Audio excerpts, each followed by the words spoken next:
लोकतंत्र आंकड़ों का गणित है।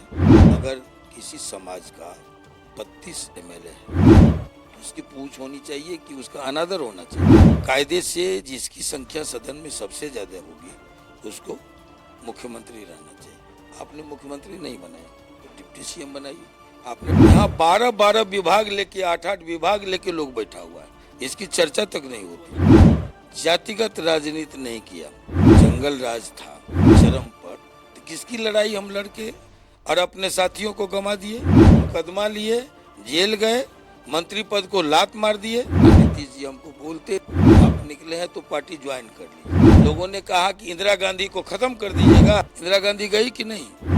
एक सीट के लिए तरस गई इंदिरा गांधी। कहा किसी ने कि भूरा बाल साफ करेंगे फिर से। कुछ दिन पहले चुनाव के पहले नारा दिया। अब आप सवर्ण को कलेजा नहीं है तो हम क्या करेंगे?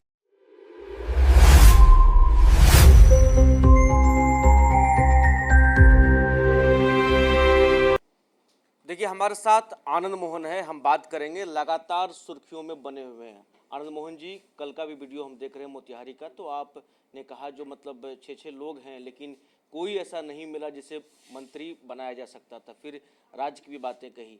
क्या लग रहा है जो आप जो आवाज़ उठा रहे हैं, क्या लगता है जो सच में ठगा गया है समाज को? सच में कुछ लोग जो हैं वो कब्जा किए हुए हैं और आगे लोगों को बढ़ने नहीं दिया जा रहा है? एक तो आपने कहा कि सुर्खियों में बने हुआ, मैं सुर्खी में नहीं रहता, मैं जनता के बीच रहता हूँ। आप सुर्खी बना देते हैं। मैं जनता के बीच में प्रत्येक दिन रहता हूँ। प्रत्येक दिन 300 किलोमीटर 250 किलोमीटर जाना है, आना है, लोगों के बीच रहना है।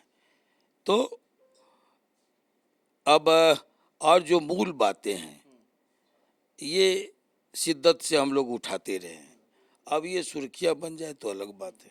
आपने कहा वहाँ मोतिहारी की बात आप कर रहे थे। हाँ, हमने कहा कि भाई लोकतंत्र आंकड़ों का गणित है। लोकतंत्र में संख्या बल माने रखता है, बहुसंख्या माने रखता है। और आप देखिएगा एक वोट से जो जीत जाता है वो एमएलए हो जाता है। एक वोट से अटल जी की सरकार गिर गई, हार गए, है ना? तो एक वोट माने रखता है।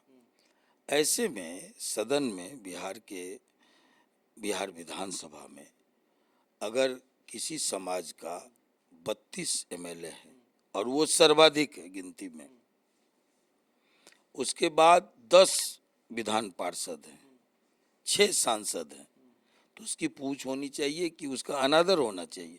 उस जनादेश का अनादर होना चाहिए या सम्मान होना चाहिए। यही तो मैं समाज की ये कौन कर रहा है? हम अगर जानना चाहिए कौन कर रहा समाज की मीटिंग में मैं यही बात उठाया। हमने कहा कि भाई आप जो कायदे से जिसकी संख्या सदन में सबसे ज्यादा होगी उसको मुख्यमंत्री रहना चाहिए। आपने मुख्यमंत्री नहीं बनाया तो डिप्टी सीएम बनाइए। आपने डिप्टी सीएम नहीं बनाया तो जरा जो ताकतवर मंत्रालय है, अच्छा मंत्रालय है, वो दीजिए। आपने वो भी नहीं दिया। या यहाँ क्या चलता है? कला एवं संस्कृति, वन एवं पर्यावरण, साइंस एंड टेक्नोलॉजी, सहकारिता, चापाकल, गारो और उखाड़ो, पीएचईडी, यही सब मंत्रालय मिलता है। पहली बार जब हम लोग सवाल उठाए तो एक आध मंत्रालय मिला, लेकिन गिनाया जाता है चार लोग मंत्री हैं। यहाँ 12-12 विभाग लेके 8-8 विभाग लेके लोग बैठा हुआ है, इसकी चर्चा तक नहीं होती। वही जानना चाह रहे हैं सर, कौन इस तरह से कर रहा है? क्योंकि नहीं जानते हैं क्या?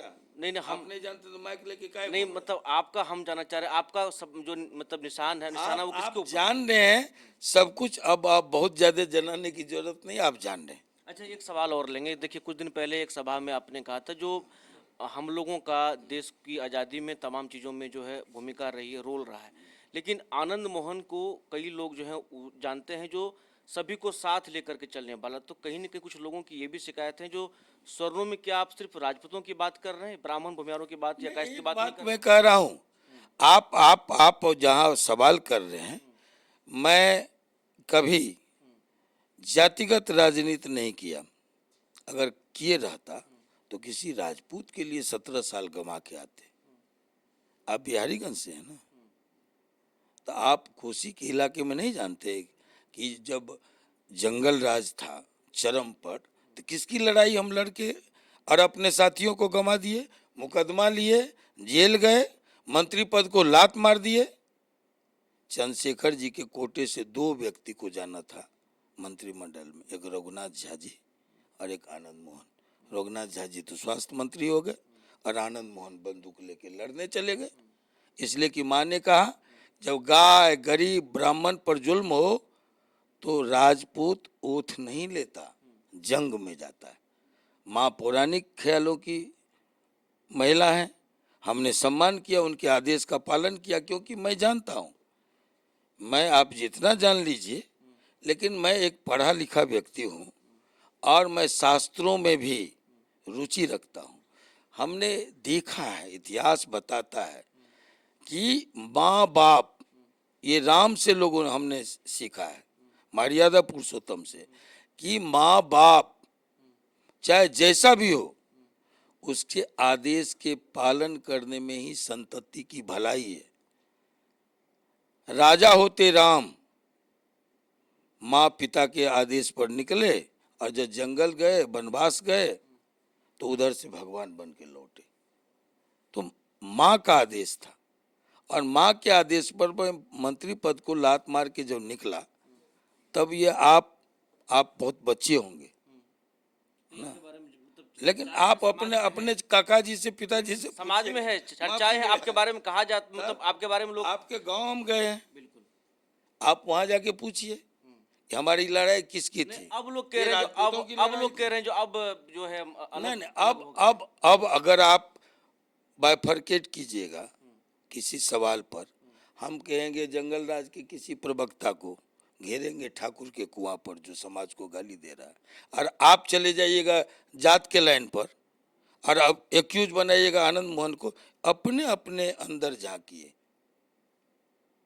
कि मैं क्या बोल रहा हूं, और फिर कोई इतिहास का मोड़ आएगा जब आनंद मोहन स्वयं खड़ा होगा और आप चुप लगा जाएंगे, इसलिए कि हम जुल्म को जातियों में न कभी बांटे हैं न बांटेंगे। अच्छा, हम ये जानना चाहेंगे, अगला ये लास्ट सवाल है, अगला क्या मतलब आपका स्टैंड क्या रहेगा, क्योंकि लगातार जो है अभी आप तमाम जगह सभा कर रहे हैं, बोल रहे हैं और अपने पार्टी के कुछ लोगों पर भी बोल रहे हैं, तो अगला जो होगा हमारी कौन सी पार्टी है? मतलब आप नहीं है औपचारिक रूप से, लेकिन आपके तो आपके बेटे हैं, आपके पत्नी बेटा और बेटा, और अब ये तो गजब बात है, ये मुल्क आप सुने हैं कि नहीं कि आचार्य जेबी कृपलानी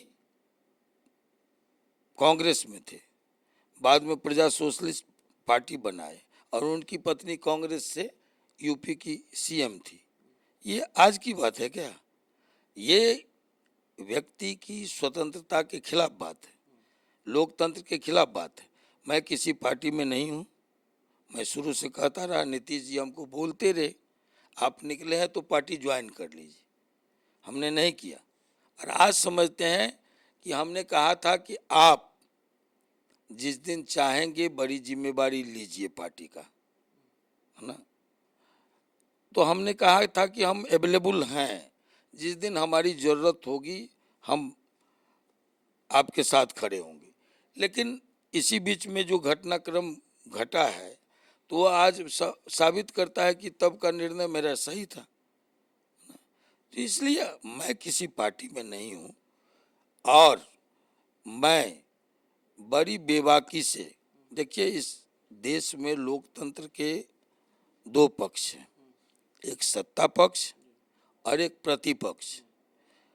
अटल बिहारी वाजपेयी ने मेरे गुरुजी के बारे में कहा, चंद्रशेखर जी के बारे में, उनकी 75वीं जन्म जयंती पर, कि 50 साल के राजनीतिक माने ये संसदीय जीवन में, राजनीतिक जीवन में हमने लोकतंत्र के दो पक्ष ही देखे थे, एक सत्ता पक्ष, एक प्रतिपक्ष। जब से चंद्रशेखर का राजनीति में पदार्पण हुआ, संसदीय राजनीति में पदार्पण हुआ, एक तीसरा पक्ष उभर के आया, वो था निष्पक्ष। तो मैं जिस गुरु जी का चेला हूँ वो सत्ता पक्ष और प्रतिपक्ष में नहीं थे, वो निष्पक्ष में थे। तो मैं निष्पक्षता से अपनी बात रखता हूँ। नहीं तो आखिर हम एक सवाल लेंगे, जो क्या आनंद मोहन अपनी पार्टी बनाएंगे या फिर तमाम जगह घूमेंगे, स्वर्णों को साधेंगे? जबरदस्ती पार्टी बनवा रहे हैं। अभी जिस पार्टी को हम जहाँ समझते हैं लोकतंत्र की बातों को, जयप्रकाश नारायण तो कोई पार्टी नहीं बनाए निकले, हम उनके अनुयायी हैं। गांधी जी ने जिस पार्टी को प्राण प्राण से सींचा, आज़ादी दिलाई, आज़ादी के तुरंत बाद कहा इसको ख़त्म कर देना चाहिए, लोक सेवक संघ बना देना चाहिए, कांग्रेस पार्टी को ख़त्म करो, इसके नाम का दुरुपयोग होगा, ये आज़ादी का सिंबल था, इसका लोग लाभ लेंगे। तो उन्होंने भी कोई पार्टी नहीं बनाया। कब का कांग्रेस छोड़ दिए थे? आज़ादी के कई वर्षों पहले, 1 दशक पहले वो कांग्रेस छोड़ दिए थे और आज़ादी के तुरंत बाद बोले कांग्रेस को डिजॉल्व करो। जयप्रकाश नारायण जो हमारे प्राथमिक गुरुजी थे, उन्होंने भी कोई पार्टी नहीं बनाई। आज लोकतंत्र में पार्टियां जरूरी है, मैं मानता हूं, तो जब जरूरत होगा तो देखा जाएगा। अभी तो जहां बेईमान लोग बेईमानी कर रहे हैं उसको दुरुस्त कर रहे हैं। क्या लग रहा है ऐसे करेंगे दुरुस्त हो जाएगा? ऐसे में दुरुस्त हो जाएगा? दुनिया में कुछ असंभव नहीं है। इसी तरह सवाल करते अंग्रेज को भगा दीजिएगा, भाग गया, लोगों ने देखा। लोगों ने कहा कि इंदिरा गांधी को खत्म कर दीजिएगा, ये बूढ़ा 72-74 साल का निकला है लकुटी लेके, इसे क्या होने वाला है, ये तो 7 दिन पर डायलिसिस कराता है, इससे होने जाने को क्या है। इंदिरा गांधी गई कि नहीं? खाता नहीं खुला बिहार में, राजस्थान में, उत्तर प्रदेश में, आपको हरियाणा में, पंजाब में, मध्य प्रदेश में खाता भी नहीं खुला। एक सीट के लिए तरस गई इंदिरा गांधी, जिसको लौ महिला कहते थे, आयरन लेडी, दुनिया जिसकी हैसियत को मानती थी। तो ये राजनीति में कुछ एक अंतिम सवाल, 10% से ज़्यादा स्वर्ण है, स्वर्णों की भविष्य कैसा देखते हैं बिहार में? क्या स्वर्णों के नेता नहीं है? क्योंकि जो वाकया अभी का जो हालात है उसको देखते हुए क्या लगता है जो कहाँ पर है स्वर्ण जो है उसको आप कहाँ देखते हैं बिहार में? अभी तो देख रहे हैं बिहार में है, आपको कहाँ दिखाई पड़ रहा है? अभी तो 72 हैं लोग, लोकसभा में 72 है। अब अपनी ताकत को नहीं पहचाने तो गलत बात है। हमने कभी कहा था, इस पर भी बड़ी चिल्पो मचा, कहा किसी ने कि भूरा बाल साफ करेंगे फिर से, कुछ दिन पहले, चुनाव के पहले नारा दिया। हम कहाँ देखे कि इसका क्या साइड इफेक्ट होगा। हमने कहा था कि भूरा बाल ही तय करेगा अगली सरकार किसकी होगी। आज 32, 22, 12, 2 जोड़ दीजिए तो कितना होता है? तो आप कहते हैं सवर्ण कहाँ है? सवर्ण जहां है वो देख लीजिए आप आईना उठा के। अब आप सवर्ण को कलेजा नहीं है तो हम क्या करेंगे? ये तो कहीं फैक्ट्री में मिलता नहीं है, ये तो माँ के कोख से पैदा होता है, माँ के कोख से लेके लोग निकलते हैं, ये कहीं से बाजार में नहीं बिकता है। तो बाकी लोगों से सवाल कीजिए, नहीं ये सब वो कहाँ। हमारे साथ आनंद मोहन थे, बात कर रहे थे, क्या कुछ कहा वो भी आपने सुना। तमाम मुद्दों पर जो है तमाम बातचीत इन्होंने की। सभी सोनू के साथ हम से न्यूज़ PR पटना।